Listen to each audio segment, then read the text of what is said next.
Boa noite, ouvintes da Rádio Vibe Mundial. É com muita alegria que eu coloco no ar mais um Despadronizada com Z, o programa que sai do padrão até no nome. Ou se você quiser chamar de Despadronizada com X, com C cedilha, com W, com Y, chame do jeito que você quiser. A proposta do programa é justamente essa, que você tenha a sua visão de mundo e valorize essa visão, a sua essência. E não se preocupe com os rótulos que venham a te colocar durante a sua trajetória, porque sempre vão querer te rotular, né? Faz parte do mundo em que vivemos, mas não ligue para isso, se conecte com a sua essência e siga a sua jornada, a sua caminhada com alegria, fé e esperança. E hoje a gente vai falar de um assunto muito interessante, um tema que incomoda muita gente, que é a calvície. A gente vai falar de transplante capilar com o Dr. Vitor Romero. Bem-vindo, Dr. Vitor. Obrigado, Vanessa, pelo convite. Primeiro eu queria desejar boa tarde aí aos ouvintes, né, que estão nos acompanhando. Boa noite já, né? Que já passou boa noite, das 18. Passou das 18. Meus seguidores que estão acompanhando aí através do Instagram também. Agradecer aí a presença do staff, o querido Salatiel que está aí presente também. E muito obrigado pelo convite, Vanessa. Vamos lá. Eu que agradeço para a gente falar desse assunto tão interessante, né? E com tantas novidades, tantas técnicas novas, né? Doutor, e essa história de que é dos carecas que elas gostam mais, é verdade ou não? Bom, já estava esperando essa pergunta, né? Bom, eu acho que depende de cada situação, depende do gosto individual de cada um, né? Mas eu tendo a achar que isso é mentira. Tá certo, né? Você tem que pensar desse jeito mesmo. Mas assim, é isso que você falou. Como a gente fala aqui no Despadronizado, o importante é você estar de bem consigo mesmo. Se você é feliz careca, né? Siga seu caminho. Agora, se te incomoda a sua calvície, aí procure as técnicas, porque a medicina está aí justamente para isso, para ajudar. Exato. Bom, a autoestima é algo muito subjetivo, né? Tem muito a ver com você se olhar de manhã no espelho, estar satisfeito com o que vê, né? Você sair para trabalhar ou para estudar, ou seja lá o que for, e estar satisfeito com a percepção que você acha que as pessoas têm de você, né? Então, é algo realmente muito subjetivo. Então, se você está feliz careca, acha que está bom, tudo bem. Né? E se quiser tratar a calvície, tudo bem também. Se não for calvo, tudo bem, enfim. E não é só para calvície, né? Tem várias outras questões que envolvem o transplante capilar, né? Não só a calvície. Homens trans, que agora tem, né, bastante, então eles têm que fazer barba, não só o cabelo, né? Sobre esse assunto, assim, a gente pode transferir pelos do corpo de qualquer região para qualquer região onde você deseja, onde você não tenha ou tenha pouco e deseja tê-los. Então aí você...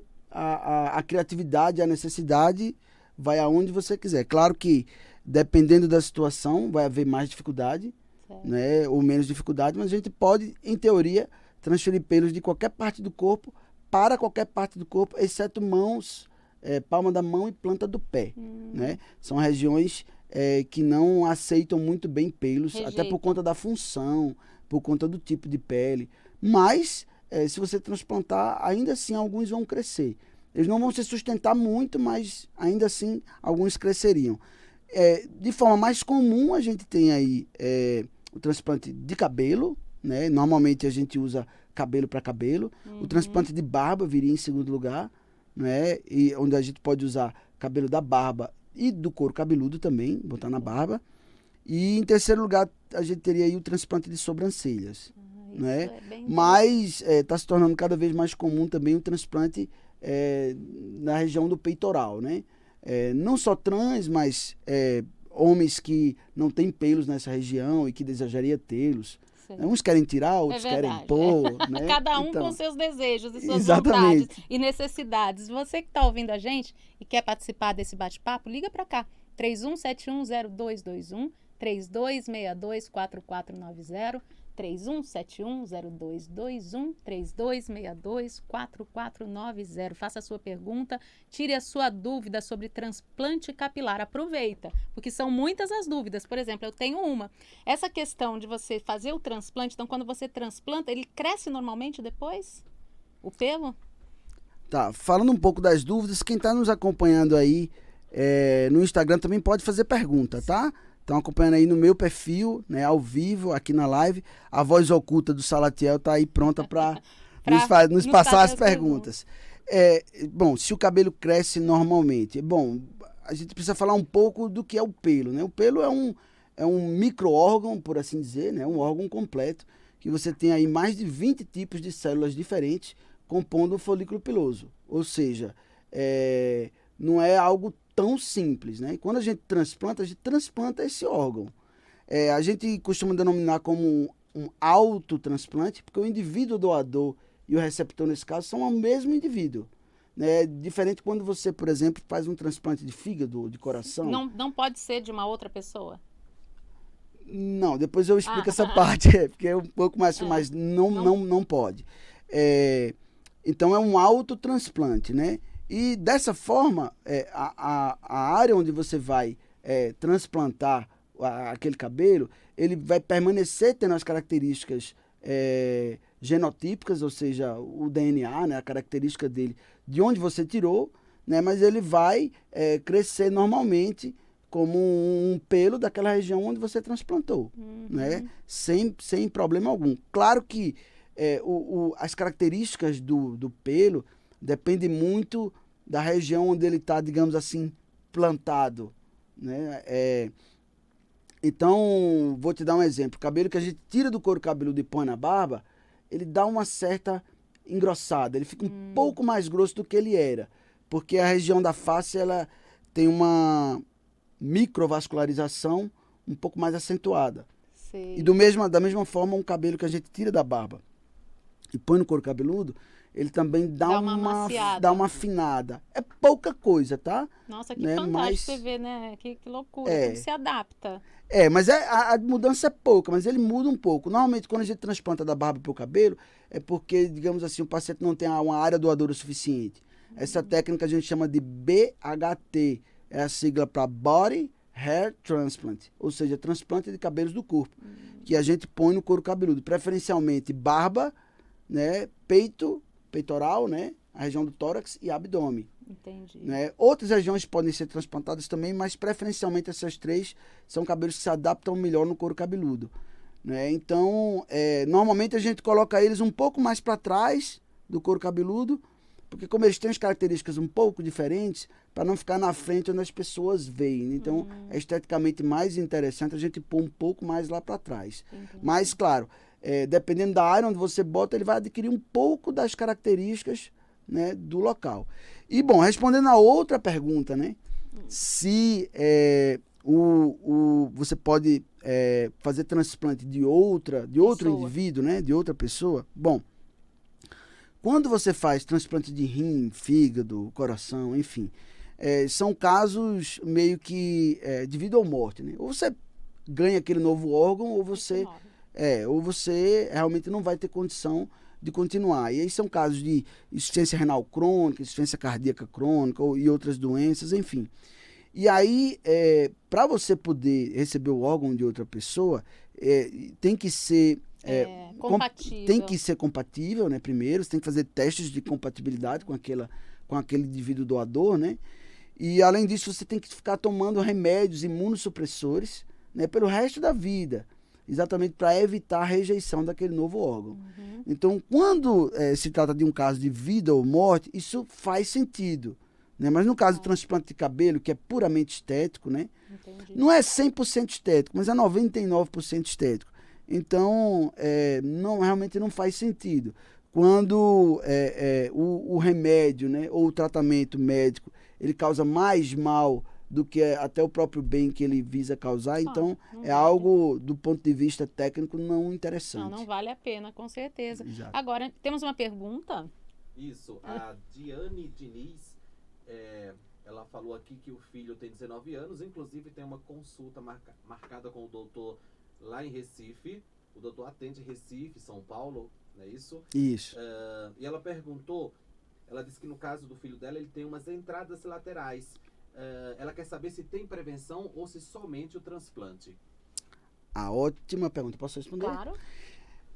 Ótima pergunta. Então, isso é a primeira diferença entre um cirurgião capilar com formação em tricologia, né, que é o meu caso.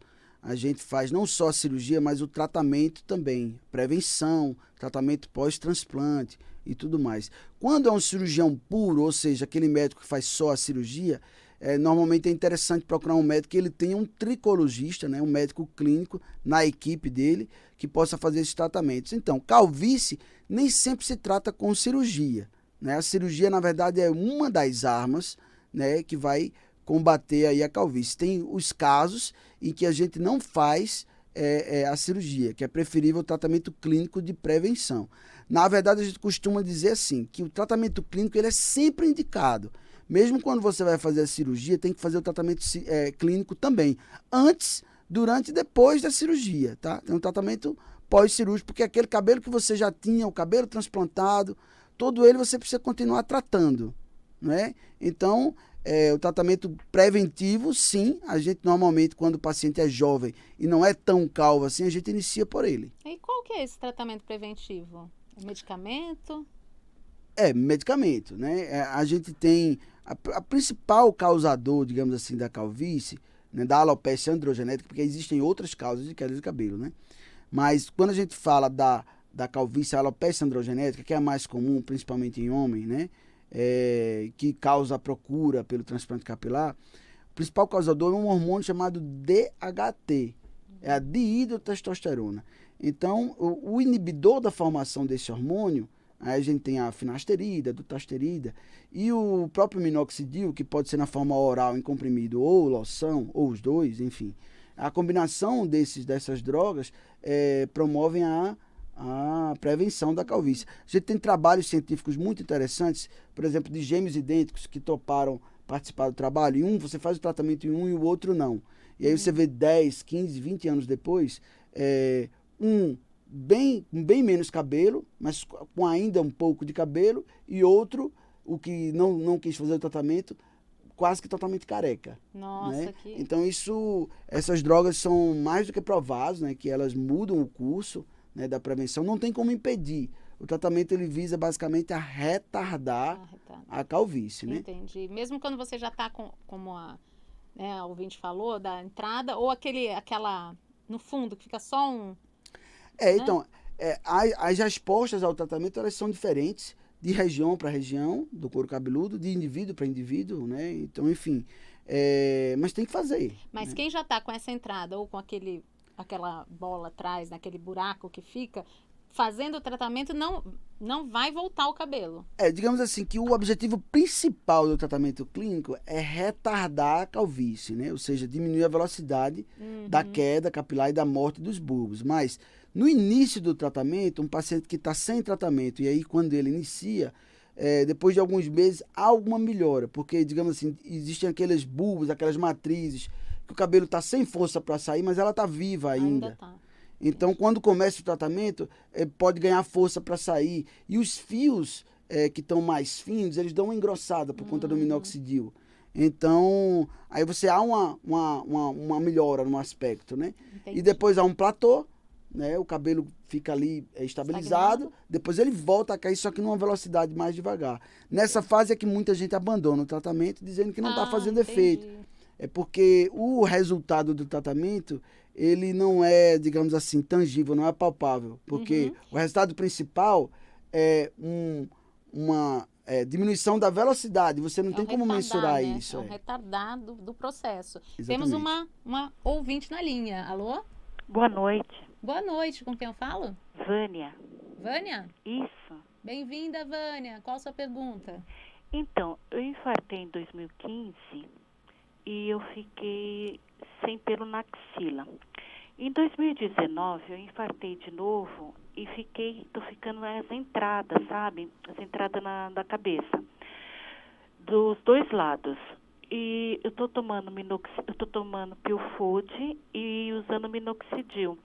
Só tem penugem, não desenvolve, sabe? Como ele estava falando de tratamento, então eu fiquei pensando... É normal, depois que infarta, acontecer isso, doutor? Boa noite, Boa Vânia. noite. Ótima pergunta, viu? Sim. Ótima pergunta. Então, eu vou te explicar.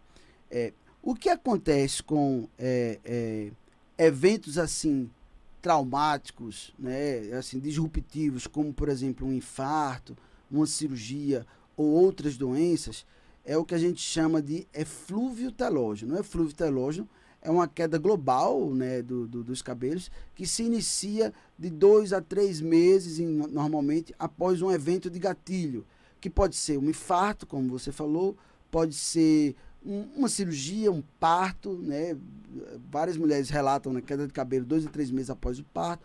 Pode ser um estresse emocional muito grande, como, por exemplo, separação, perda de um ente querido, ou perda do emprego, né? Algo que alguma coisa disruptiva na sua vida que causa um estresse muito grande. Uma outra doença, como por exemplo o Covid, a gente teve um aumento gigante de queda de cabelo depois da pandemia em 2020. A procura explodiu, né?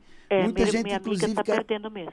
Muita gente que, inclusive, querendo fazer transplante de cabelo que nem precisava. Então, mas uma coisa é o eflúvio telógeno, é uma queda global. Ela é diferente de alopecia androgenética, que é algo genético. Sim. Tá? O eflúvio telógeno, na verdade, 99% dos casos curam-se espontaneamente, né, depois de um tempo. Só tá com penugem. Não, então, aí eu vou chegar lá, tá? Tô lhe falando de uma forma geral do eflúvio telógeno, que é uma queda de cabelo que acontece depois de eventos desse tipo.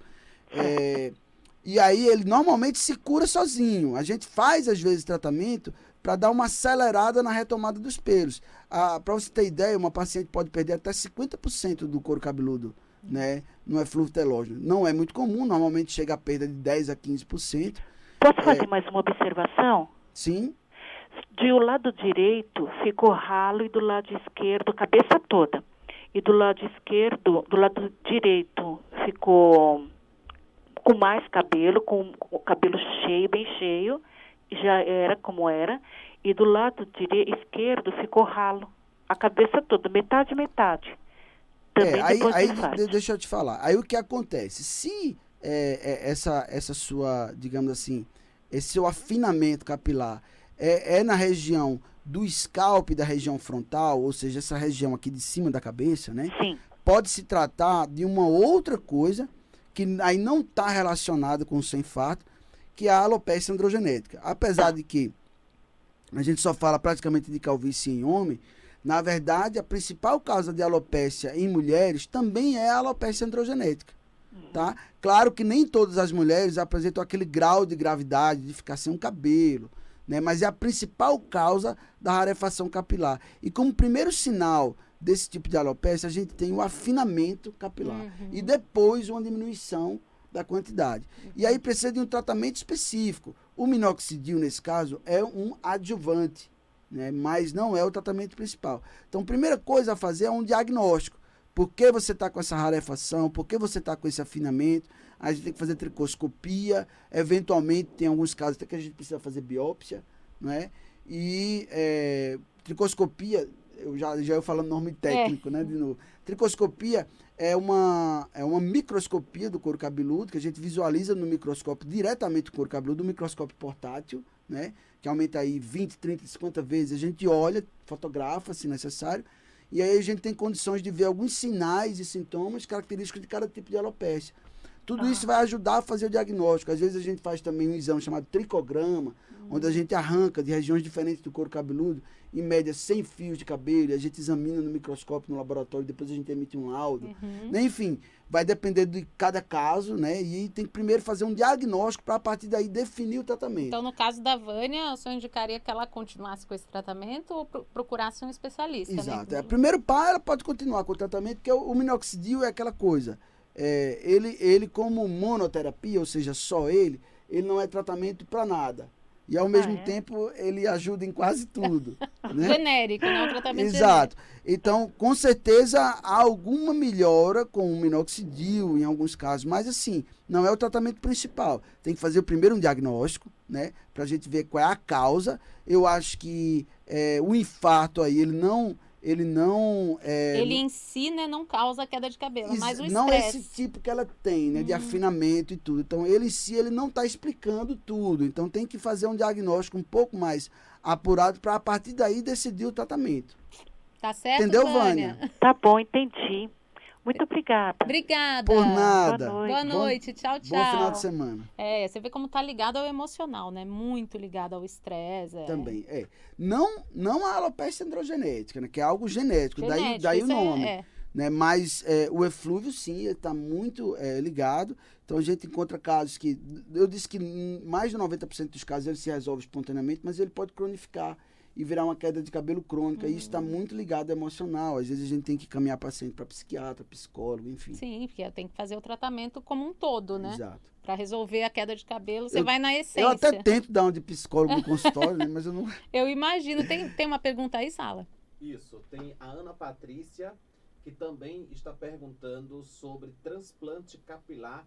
Ela quer saber como funciona o transplante capilar para mulheres. Excelente pergunta. Inclusive, foi um assunto que a gente estava conversando antes de iniciar aqui o podcast. Transplante capilar em mulher, bom, o que está crescendo muito da procura das mulheres do transplante capilar é para diminuição da região frontal. A região frontal é a testa, né? Então, algumas mulheres acham que tem a testa muito grande. E no passado, os cirurgiões plásticos faziam muito a cirurgia que a gente chama de frontoplastia. O que seria a frontoplastia? Você tirar uma faixa de pele, né, cirurgicamente, aqui da testa, e costurar, deixando a cicatriz aqui no pezinho do couro cabeludo. Diminuir a testa, então. Exatamente, né? Só que aí, a maioria desses casos, depois, a pele ela é elástica, né? Então, ela retoma o formato original e você ainda ganha uma cicatriz. Que depois, às vezes, você tem que cobrir com transplante de cabelo. Então, uma forma muito mais inteligente, né, e bem mais eficaz de cobrir essa região é com o transplante capilar, né? Claro que a gente não pode deixar a testa muito pequena, né? Mas aí a gente faz um desenho e a gente diminui. Muito comum, né? E também tem aquelas mulheres que têm alopecia androgenética, né? Como a gente falou, que é a principal causa de alopecia também em mulheres. Mas a alopecia androgenética na mulher é um pouco diferente da do homem. Você não tem aquelas entradas e a coroa, aquele padrão. É um padrão mais difuso. Todo o cabelo dessa região, ao mesmo tempo, entra em deterioração, afinamento e queda, e aí vai faltando. É possível também, sim, fazer transplante nesses casos. Em mulher, funciona da seguinte forma. A gente abre uma janela aqui na nuca, né? É onde a gente raspa e onde a gente vai servir como área doadora para a gente transplantar esse cabelo. Mas a gente deixa o cabelo aqui de cima sem raspar, o cabelo aqui dos lados também, de modo que depois que acaba a cirurgia, o cabelo cobre a área que a gente raspou e não dá para perceber pela área doadora, né, que foi feita ali uma cirurgia. Claro, vai dar para perceber pela área receptora, sim. né, mas não precisa raspar o cabelo todo. Isso né? é um temor, né, das mulheres. Não quero ficar careca, mas não é. Não é há real. essa necessidade em praticamente nenhum caso. Tá? Não vou dizer em todos os casos, porque em medicina a gente costuma evitar as palavras sempre e nunca. Claro, porque cada organismo é um universo, né? Exato, mas de uma forma geral, eu, na verdade, para ser sincero, eu nunca raspei o cabelo de nenhuma mulher que fez transplante capilar. E aquele aspecto de cabelo de boneca que tinha muito antigamente, isso já não existe mais, né, no transplante? Não, porque a gente faz tanto a extração quanto a colocação dos fios, fio a fio, né? Quem quiser pode entrar lá no meu Instagram, né, dr.victorromero, e ver lá os casos dos nossos resultados, são todos bem naturais. Né? O cabelo de boneca, ele vem, na verdade, de um transplante capilar que era realizado antes da década de 80, né?